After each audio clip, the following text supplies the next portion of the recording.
Jim Hannick here with fellow panelists Mario Ramos Reyes and Christopher Zender. Today on The Open Door, we talk politics with a decided emphasis on the experience of a member of the American Solidarity Party, Christopher Zender, serving on a Midwestern town council and on the California gubernatorial campaign of another member, yours unruly. We have no special guests, just our regular panel of irregulars. As always, we begin in prayer. Come, Holy Spirit, fill the hearts of your faithful and kindle in them the fire of your love. Send forth your Spirit, and they shall be created, and you shall renew the face of the earth. O God, who has taught the hearts of the faithful by the light of the Holy Spirit, grant that by the gift of the same Spirit, we may be always truly wise and ever rejoice in his consolation. Through Christ our Lord. Amen. Mario, will you launch us into the deep? Yes. Today we are going to talk about politics. And the first question that I have is, since we are a member of the American Solidarity Party, I would like to know, what is your take on political subsidiarity? Any of you, Jim, you want to jump in? Yeah, Jim, you jump in. Well, Christopher, I thought that this was your lead question. Well, I'm leading here. I'm leading here. So having already jumped into the deep. All right, I think you need to get us oriented at least. Well, okay. Well, I guess in some ways, what I do is about the most subsidiarial aspect of subsidiarity, being a councilman for the village of Hartford, Ohio, population roughly 400. So that's a pretty small government. But subsidiarity isn't simply about smallness. I mean, that's one of the confusions about it. That the idea that subsidiarity means that political matters should only be handled at the lowest possible level, or at the lowest level. It really is that that matters political should be addressed at the appropriate level. So those which should be addressed most properly at the local level, or even at the level of the family, should be left there, and those questions, those concerns which address more broad, that require a higher level of government to handle, should be answered at a higher level of government. So subsidiarity would, in the American context, would include township governance, it would include village governance, it would include state governance, it would include federal governance, and all those things can be fitted into subsidiarity. So it's subsidiarity is only a principle that you can apply in politics. What about in other areas? Well, I think it could be implied in other areas, wherever there's a human community, right? And at a certain level too, I guess you would say the individual falls under the concept of subsidiarity. We don't want to, for instance, take from the individual his ability or his opportunity to achieve virtue by the exercise of his own will. So I think, yeah, I mean, it works in the church as well. I mean, we have obviously a very centralized church in the Catholic Church, but that doesn't mean that the Pope should be handling everything, or that every decision should be made by the Pope or by the Vatican. It should be made again at the most appropriate level. And how to determine that is not always easy, but yeah, in level business too, you would want to have, if you had a larger business, you'd want maybe your departments to make a lot of the decisions that the head of the company shouldn't have to make, that type of thing. Why is it, I have a final question for you. Why is it better to deal with issues at the local level? when the local level perhaps don't have the resources that perhaps a centralized government has? Well, I think it comes from the ability to understand the problem and understand the actors involved. Uh, Parents, for instance, will understand their children better than a school board will, for them, all things being equal. There are always exceptions to these things. Uh, the village council of Hartford, Ohio is going to better understand the people of Hartford, Ohio than the county of Licking County will, or the state of Ohio will. And so they're able to make, local governments are able to make decisions based upon knowledge, of intimate knowledge, which is not afforded to higher levels of government. It's just, I think too, it also, naturally speaking, if when we talk about priority in politics, in the political order, for instance, what I mean by that is prior, not in sense of time, but prior in sense of dignity, or prior in sense of causality. We can say that the higher levels of governance all derive ultimately from the family as the basic unit. And so the family does already possess in and of itself a certain level of authority, which is not derived from any higher level of government. And ultimately, at least in the natural order, it's not true, I think, in the church, but in the natural order, higher levels of government are derived ultimately from lower levels of government. So it's that level of authority is presumed to be towards the bottom rather than towards the top. It only is presumed to be towards the top when that which is at the lower level is not sufficient to maintain the work or do the work that's necessary. Jim, how does subsidiarity come into play in California? I want to give one example, California example, and it picks up on Christopher's reference to education. And then, as is so often the case, I want to turn to metaphysics. But we begin with California. Here in Inglewood, California, which is, what should I call it? A unit, as it were, a semi-autonomous unit within Los Angeles, California.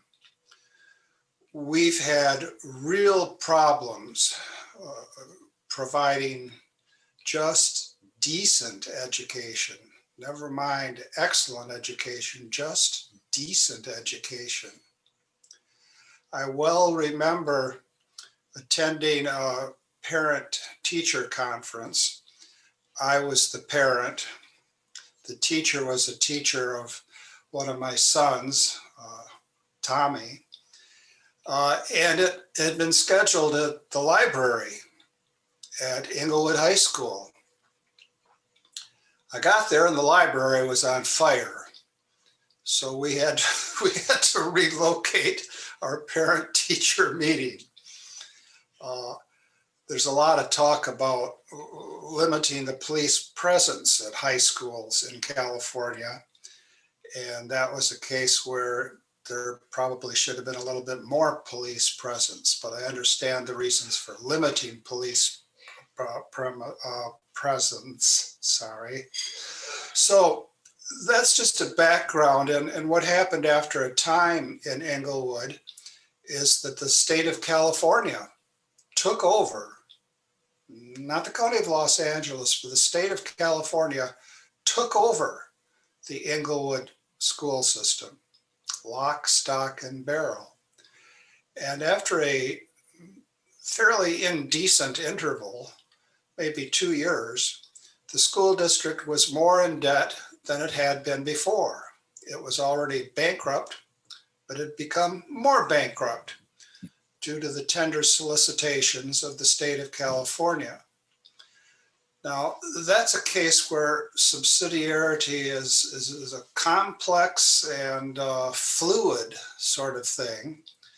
You try to see if something will work, and sometimes it's not clear that anything you try will work. But the idea is, as Christopher says, the people in Inglewood ought to know more about their own students than the people up in Sacramento know.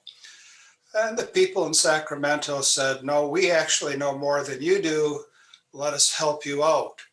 And they didn't.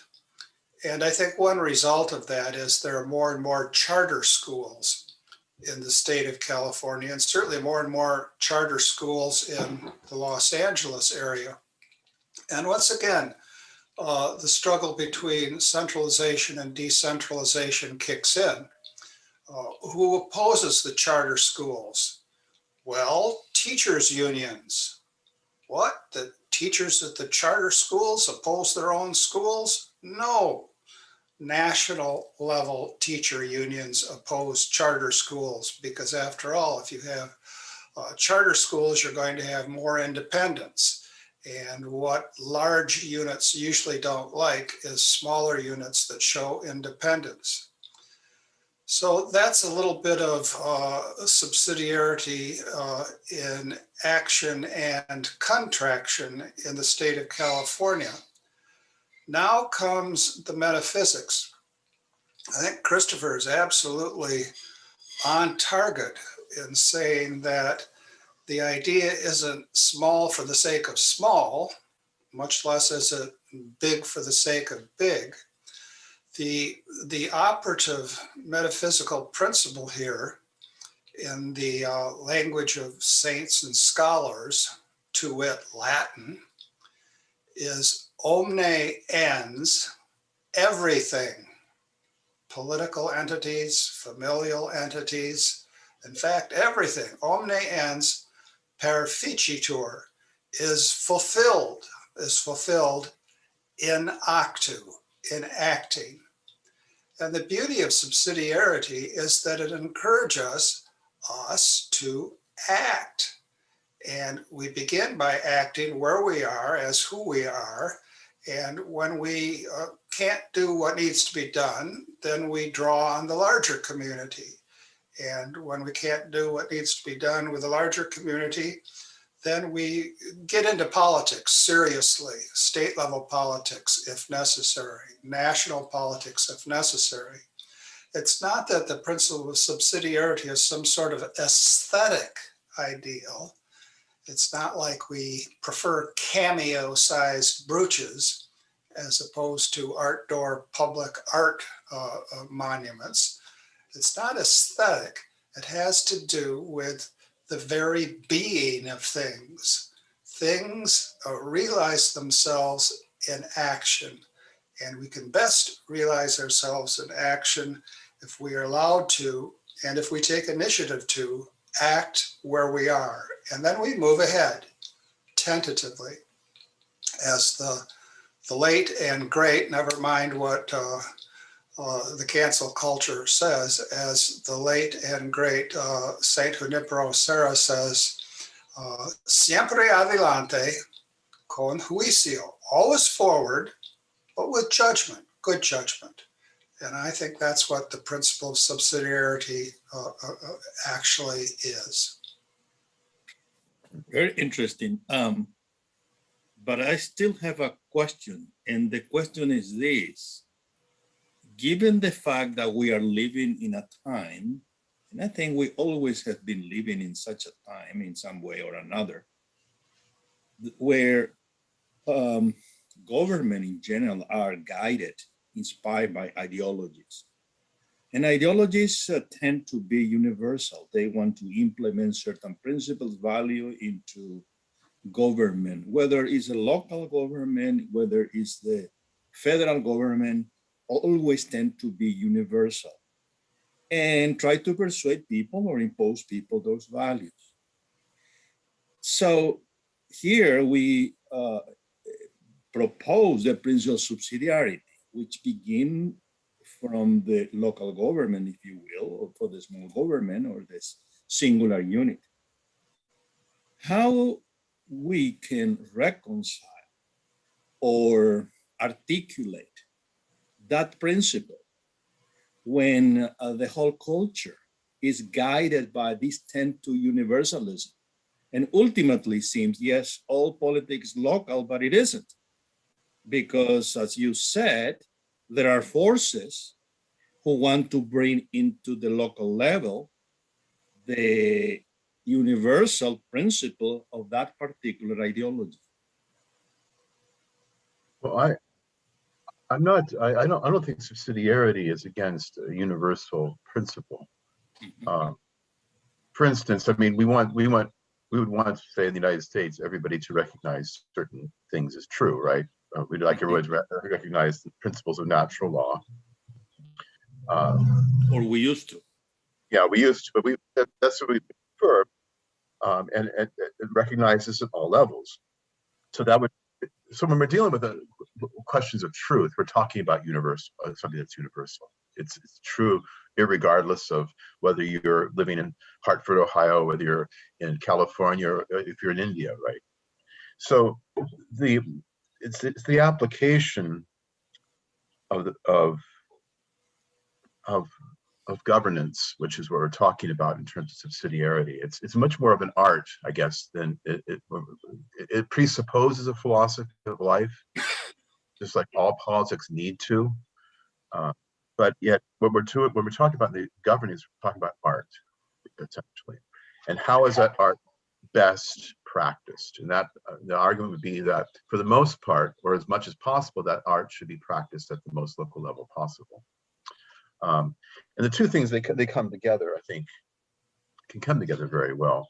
For instance, there are certain universal concerns which everybody recognizes. I'll give you an example here from my own village, which I think where these two things come together, subsidiarity and at all different levels.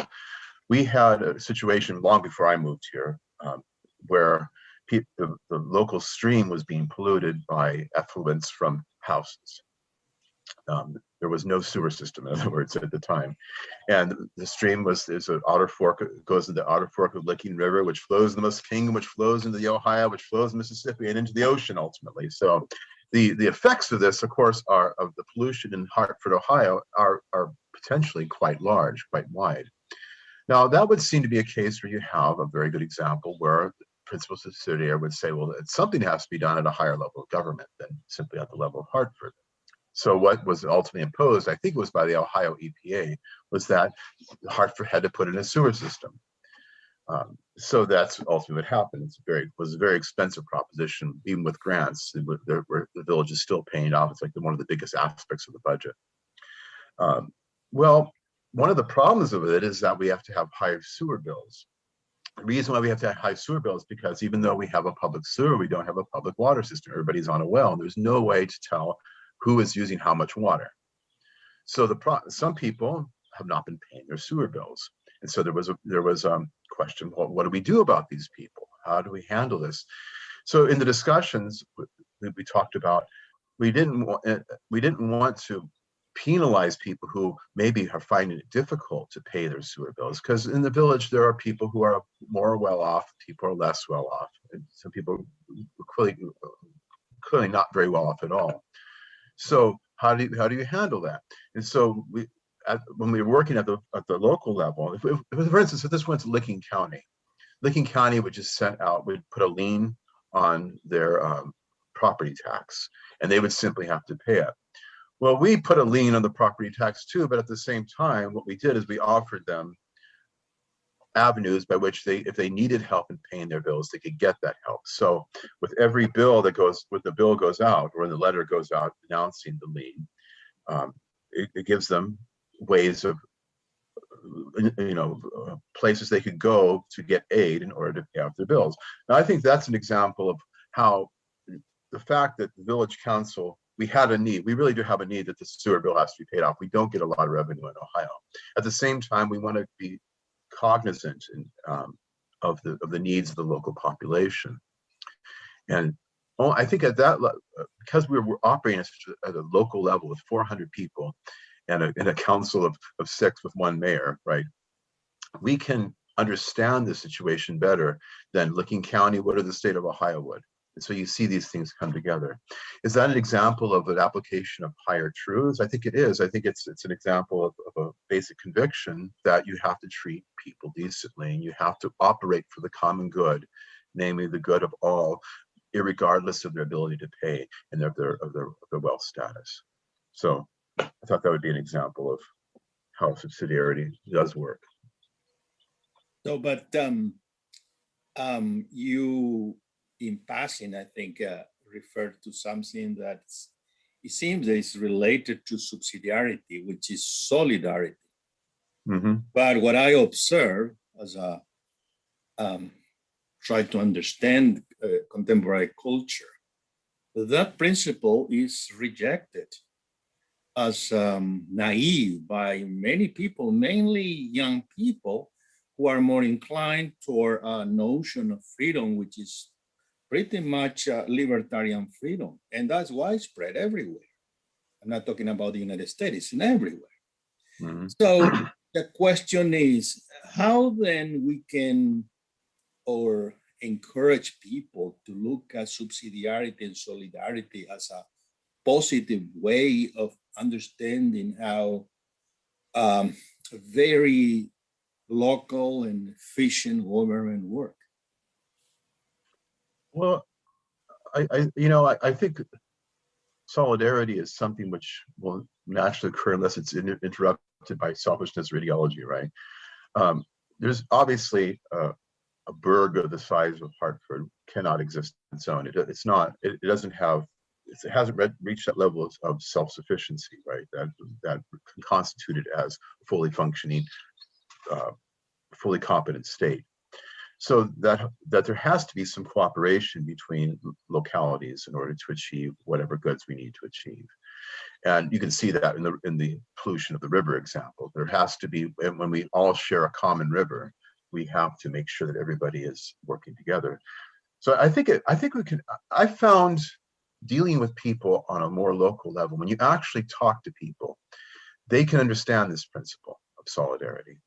Somehow it gets ruined in when we get into the higher media levels of life, or when you get into more places where people are more anonymous from one another. But in small towns, people understand that, that it's at least on a very, very humble level of that. In a small town, what you do is you look out for each other.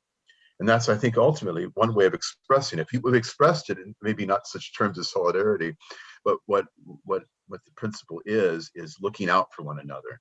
It could be looking out for one another as individuals, as families, as villages, as counties, but ultimately international, that we look out for each other because we're all, as they say here in Ohio with the COVID thing, we're all in this together, right?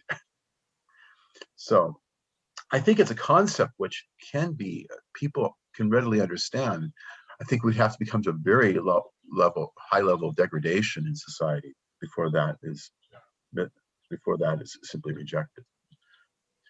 Question is, how do we get that message out in a way that, have real practical applications? Can I make a connection here? Yeah. Sure.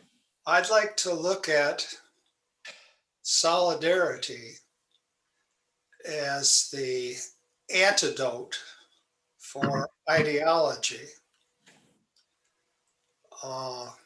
That's what I really want to discuss now, but I have to have one little lead in.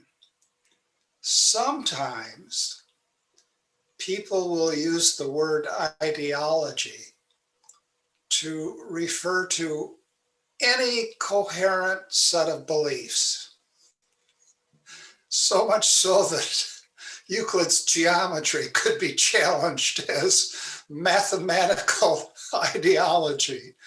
If you have 4 beliefs and you want to show that those 4 beliefs are somehow interconnected and coherent, given the pathetic level of public discourse, you can be accused of having an ideology. And that's mistaken. Now, to get to something more central, for some time, the term ideology has been used to refer to a set of beliefs or alleged beliefs that are put forward more or less in bad faith, and they're put forward to support people who have power. And so ideology has come to mean a bogus sort of faux philosophy, which underneath is really a device to prop up people in power or to put people in power who would like to be in power but are not yet in power. Now, solidarity, rightly understood, I think, is an antidote to ideology in that bad sense. And how so? I think there are many ways of expressing solidarity as a concept, articulating it.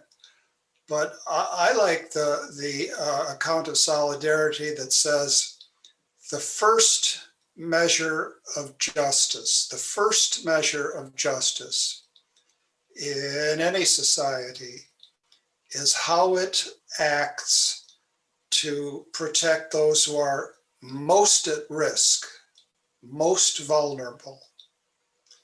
Now, who is it that's most at risk? Who is it that's most vulnerable? Not the people who are in power, or not the people who have enough power to be trying to grab more power, but it's the least little ones among us. And if we are just, we will first of all work to protect them. Now, Christopher spoke of a kind of a common sense view of solidarity that doesn't use the term solidarity. And he also spoke of our being in this together.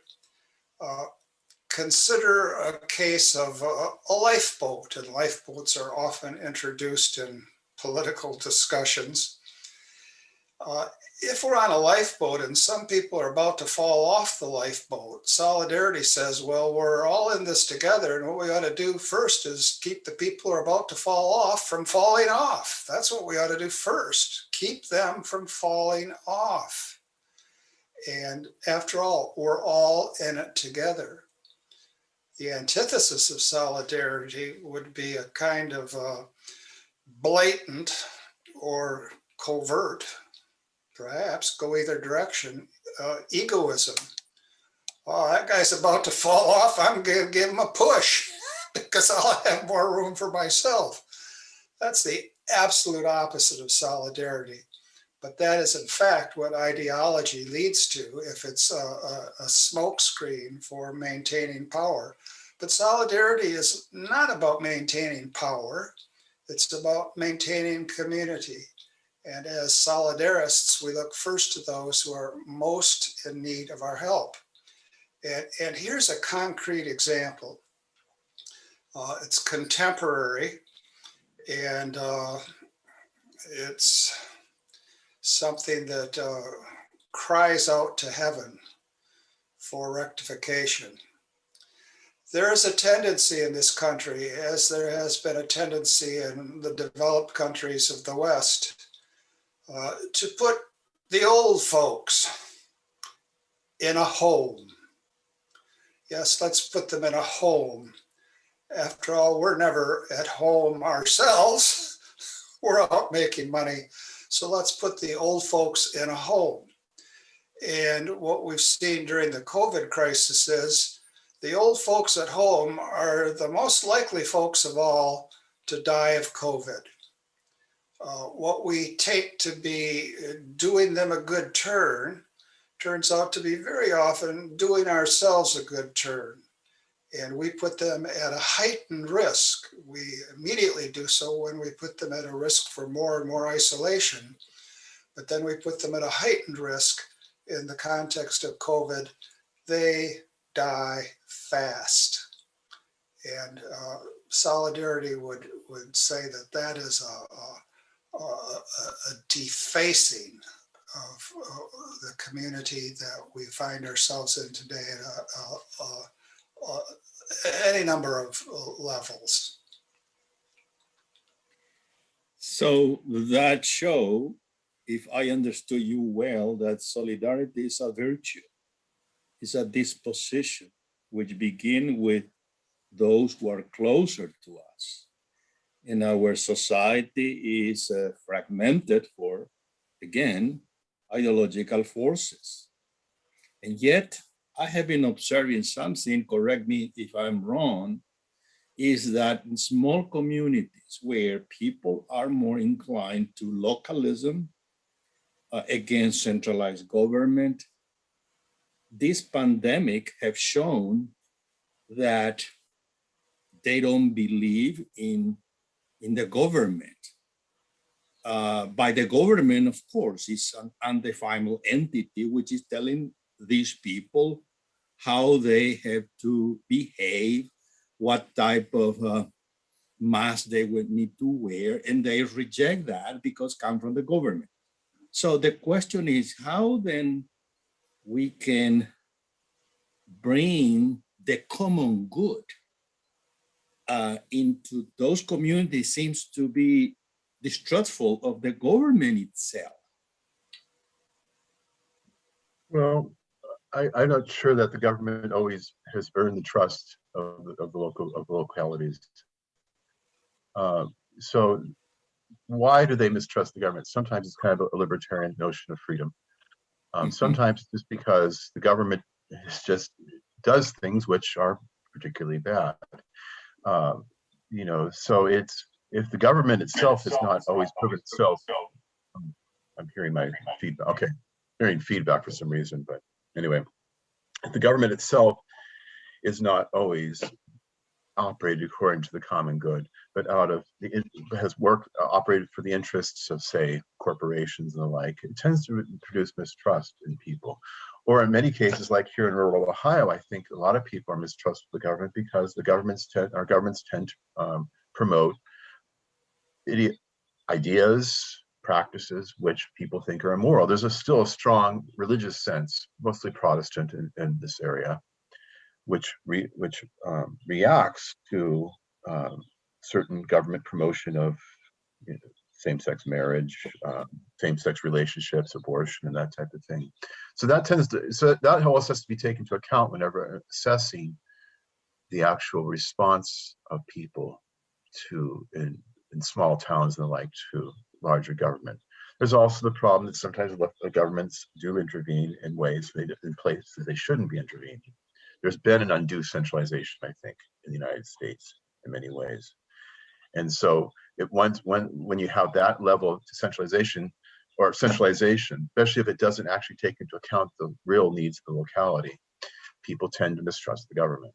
So there's a whole slew of factors, I think, which are involved here, which make the assessment of say, the response of localities to government very complex and have to be carefully weighed. Thank you. Jim? I'd like to add something that muddies the water, but the water is already muddy. When it comes to the question of keeping a safe distance from people, when it comes to a question of using masks, I think that a little careful reflection should lead us all to support those measures. But when it comes to the question of the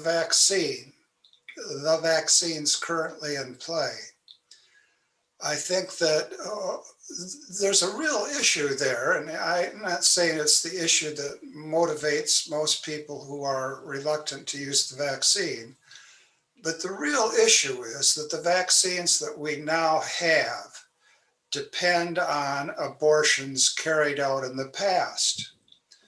Now, some will say, yes, but that's the past, and all sorts of things that we do now depend on wrongful actions in the past. But the past continues in the present. There is greater and greater and greater use and more blasé use of the remains of aborted babies in medical research.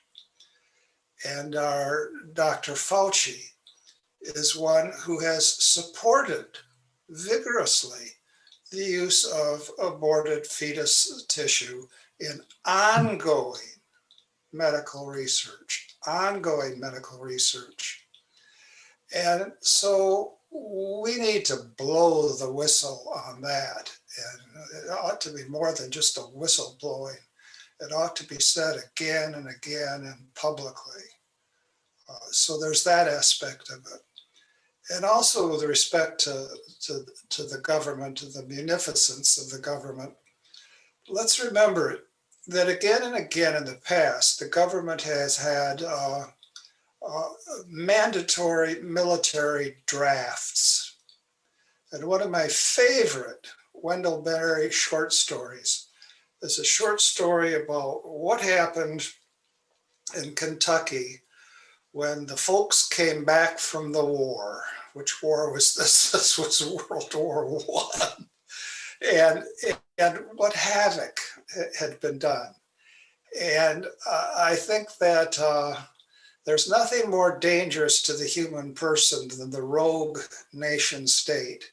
And so I have a real sympathy for people who are suspicious of the government. On the other hand, we need to have a government. Government plays a crucial role. It can play a crucial role for the good, but not unless it's grounded in an authentic patriotism. It certainly can't be grounded in commercial interests. And that grounding of the government in commercial interests is just as much a part of our American heritage as anything else. I think it was first and foremost commercial interests that led to the 1776 maneuvers. You can say something about the positive strains in the American Revolutionary War, but there were plenty of negative strains as well. I think one thing that history has shown us is that truth is the first truth is the first casualty of war. Indeed. Precisely when I hear you talk about the complaint against the government, it seems that as people generally use, that give a negative connotation to government itself. And then people fall into the other extreme where one has to be self-sufficient and the government is the problem. So in that sense, there is a profound division between those who favor those who are against. That's an ideological struggle. And yet the government has a function and has a purpose. And there is what I may call a middle ground, if you will. And that place, I think, is the one that the American Solidarity Party need to fill. Now, having said that, you just mentioned the word patriotism or patriots. And so, and there is a distinction between flag wavers and patriots. What is that distinction all about, do you think? Okay, there's one thing I want to, what we said last, our previous discussion.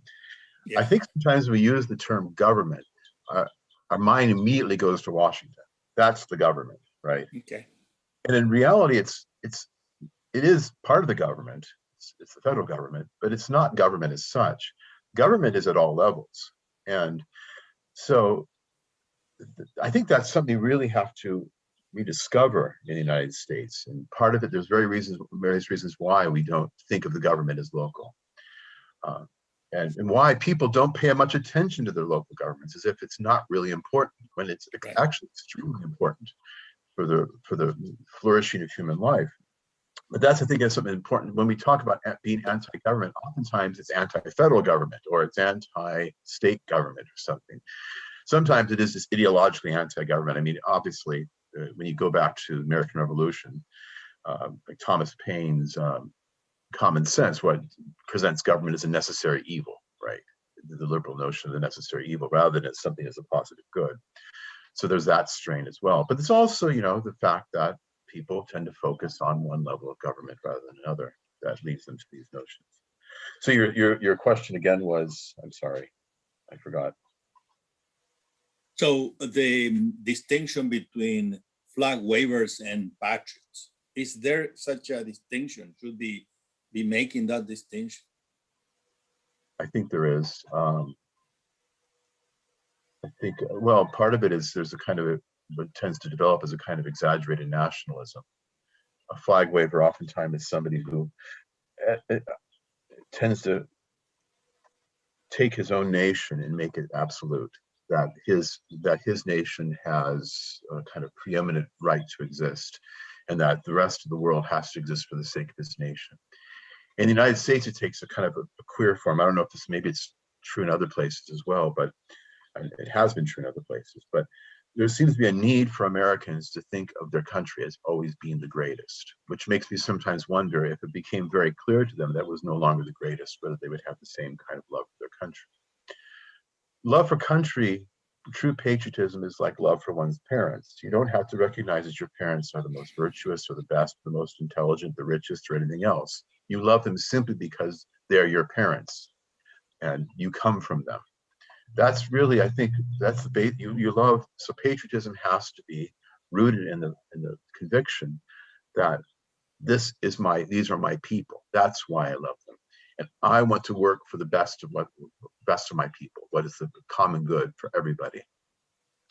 I think it also we tended to abstract patriotism in the United States, because we place it only at the highest level. For instance, when we have our village council meetings, what do? We begin with the Pledge of Allegiance to what? The federal government, essentially. Why not the state government? Where is the state government anymore? Where is local government in terms of patriotism? Being that we're human beings, we're both, we have intellect, but we also live by our senses. I do really think that there has to be a more sensual level to the sense of patriotism. That love of country is really love of, first and foremost, the place in where you live. And that really roots it and makes it deep. It becomes difficult, of course, in the United States because people move around so much, right? To have that kind of devotion to place. But I do think that's essential to it. But ultimately, you love it because you belong to it. You love this people because they're your people. They're like your extended family. And the love has to express itself in a desire to do what's good for them, and to live in solidarity for the sake of the common good. It has nothing to do with how great they are, how beautiful they are, how intelligent they are, nothing but the fact that they're your people. And that's what I think true patriotism is. Ultimately, it's rooted in the sense of the word pater in Latin, father. And you love your people like you love your father. Fatherland. Jim, any reaction to that? I think Christopher has beautifully articulated the nature of patriotism. St. Thomas Aquinas treats patriotism under the heading of piety. And piety he treats under the heading of justice. And justice, well, the core of justice is giving each one his due.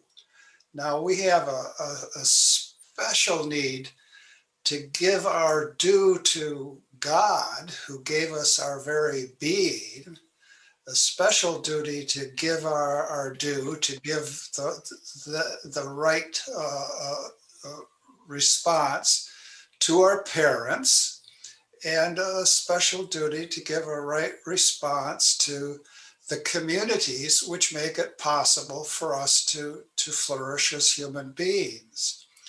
So patriotism is part of piety, and piety is part of justice, and at the very core is our sharing of a common nature. We share through God's good gifts something of his nature. We share quite clearly something of the nature of our parents, and we're social beings. And so our social nature is something that we could not sustain without the communities in which we live. And all of these factors have to be interwoven. So I think Christopher has splendidly made those connections. So, talking about the American Solidarity Party, it seems to me, according to what you are saying, Jim, is that we need to build from the bottom up what some sociologists have called the subject, the community first, and then the political apparatus, because ultimately we need an institution in order to win elections. Now, having said that, I have a question. Jim, do you think that is reasonable or possible, or it's just a very, it's really impossible to win the governorship of California? If that is the case, why? Why not win it if it's impossible? Well, you know, Mario, truth be told, the party elders thought it was crucial that we have a youth ticket. And so when the consensus was reached that we needed a youth ticket, well, it fell to me. It fell to me. And furthermore, I've had a lifelong interest in Don Quixote. So, so there are any number of factors. Of course, in human terms, it's utterly impossible that I win this race, and especially because the competition is just heated up. This morning's newspaper tells me that Caitlin Jennings will be a candidate. Oh, that's very interesting. So with that kind of competition, it's going to be more than tough. However, the flag needs to be flown. The American Solidarity Party has a terrific platform. It expresses the best of Christian social thinking, the best of Jewish social thinking, and we have Muslim members. So the flag needs to be flown. And I think this is an opportunity to do just that. Here in California, of course, we have the enshrinement of the culture of death. There's a chance to challenge that. We have this extraordinary commitment to letting China go unchallenged. The Los Angeles Times, which purports to be an intelligent production of the best of critical race theory, has a supplement once a month, I think, produced by the Chinese Communist Party. It's called China Watch. It's a supplement that the Times distributes, and they're paid to distribute it. They're actually paid to distribute it. And every single piece in the China Watch is the puffiest of puff pieces. So I think that there will be some debates from time to time in the campaign, and we can challenge the enshrinement of the culture of death. We can challenge the growing tyranny of China, and we can also address in very concrete ways especially specific California issues like housing. It's well known that there lies, damn lies in statistics, but here are some statistics that I think are pretty much on the mark. In California, our median housing costs are about 47% higher than nationwide. And that makes our housing costs the highest in the nation. In terms of housing units per resident in California, we rank 49th in the nation. We have in California 125,000, give or take a few thousand, homeless people. People have been displaced from any housing whatsoever. And about 20% of our population lives in poverty. That means we have in California the highest poverty rate in the nation. Now, all of these things should be said publicly, and they should be said without any cushioning of supplements from the Communist Party of China. And they should be said in a context in which we peel away the incessant discussion of what celebs ought to move to the front in our celebrity culture. And California is the absolute citadel of the celebrity culture. And we're not going to win, but we sure as shooting can speak up and speak some home truths to people who oftentimes are not going to hear them. Thank you. So in this environment, this culture, if a member of the American Solidarity Party find a seat like you, Christopher, in a town council, what do you do in order to keep your seat and get reelected? Well, I think here the number of people who actually want to serve in the village council will not. I don't think there's be much challenge. Four members of the village council are up for election in November. I'm one of them, so I'll get to run for a seat for the first time. But I don't think it's going to require much more than just filing the fees for the be put on the ballot. So, but you know, I would like to use the opportunity, however, to maybe get around to people in the village as much as I can and tell them I'm a village council member, to remind them there is a village council, to remind them that we actually have meetings once a month that they can actually attend. It's one of the things I've been trying to do through electronic means, through Facebook and the like, is let people know that the council's meeting, trying to get the web page revamped and that type of thing. So that, I think it could be an opportunity for that. And who knows, if I have, the challenger, I can, I can print up my bills, and put them around the victory sign and everything else. It's like Richard Nixon used to, right? That dates me, doesn't it? So go ahead. No, go ahead.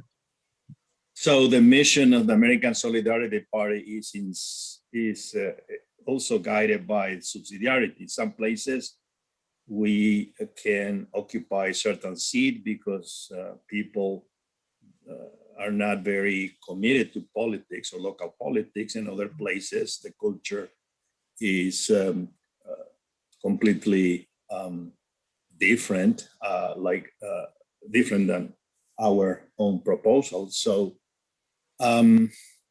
now, I heard once a political scientist say the following: when people are uncommitted to politics, it's because government is working well. Because if government is not working well, people start complaining. What do you say about that? I don't think it's true at all. I think sometimes when government's working badly and people see that they can do nothing about it, then they withdraw. I think that's the case what's happened in the United States. I also think there's a good dose of laziness in the American population. There's a good dose of, sometimes people are just overworked. When you have a husband and wife both working and they both of them have to work, that gives them very little time, leisure to consider anything else. But you see it on different levels. People joining clubs, for instance, nowadays is way down from what it used to be. That kind of civic participation is just pretty much dead in most places, from what I can tell. Um, and how to get people to motivate people with that is hard, because we really have, what we talked about earlier, we've really kind of gone pretty far into in a kind of a radical individualism, and just concerned about one's own. So the people will complain. I've heard people complain about things, but do they do anything about it? When I was in California, I was not involved in actual as a political power like I am now, but I was a kind of an member of insurgency. People would be upset about certain things that were happening in the village, the city in which I lived, and things we were fighting. Actually, the group I was in was fighting, but would people actually give up the time to come to one meeting, not just once a month, but a meeting that was to be held, a special meeting to consider a certain measure, to come and speak up? People said they would come, but they didn't show up. So what motivated that? I mean, sometimes maybe they just think, well, what's the point? But other times they think, so, well, my favorite television show is on, so I don't want to miss it. And both those things, I think, are at play. We really do live in a time where when people are not even faithful to their families or to their wives, right? You don't fight for your marriage anymore. If your marriage becomes too difficult, you just abandon it. So why would people have any more fidelity to a local government or to a town or to, a county? Seems to me there's a moral problem there. So that remind me that piece of about the bowling alone, written a few years back by Professor Putman. So, and also what I think one of the chapters of Democracy in America by Tocqueville, talking about centralized government, local government, the excesses of democracy, and he referred to the need for the habit of the heart. You may say, well, he has some love affair with the American democracy at that point, but it seems, according to what you are saying, we are losing that dimension in our democracy. Mm-hmm. What do you think? Yes, go ahead. Yeah, I think that's right. And like I said, there are various reasons for that. Some of them are moral on the part of the citizens. Some of it is just the fact that I think people perceive that much of our government is plutocracy. It's money that speaks. It's not local voices. I've been involved in California when I lived there, in what they call open forums. But you're just being handled. We want you to come and comment on this new project that's good. We value your comments, but it's all going to go the way they've already determined it's going to go. And that's, I think, that people senses. So there's a cynicism that develops because of that. We really don't control the government, especially when we only have two parties to vote for, and both of them are corporate backed, right? And I think that's the sense a lot of people have, so they withdraw. And I can see, to a certain extent, that makes a whole lot of sense to do that. I mean, why waste your time when you can't accomplish anything? I've wasted plenty of time accomplishing nothing in politics. So I can understand the sense of despair. Jim, final reflections? Well, the final thought connects with today's gospel, with all the challenges we face, with all the insurmountable hurdles that we are called to surmount. We remind ourselves that the greatest victory has already been won. The greatest victory is already ours. And so today's gospel is from Luke.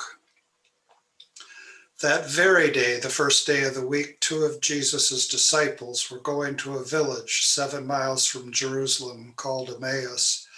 And they were conversing about all the things that had occurred. And it happened that while they were conversing and debating, Jesus himself drew near and walked with them.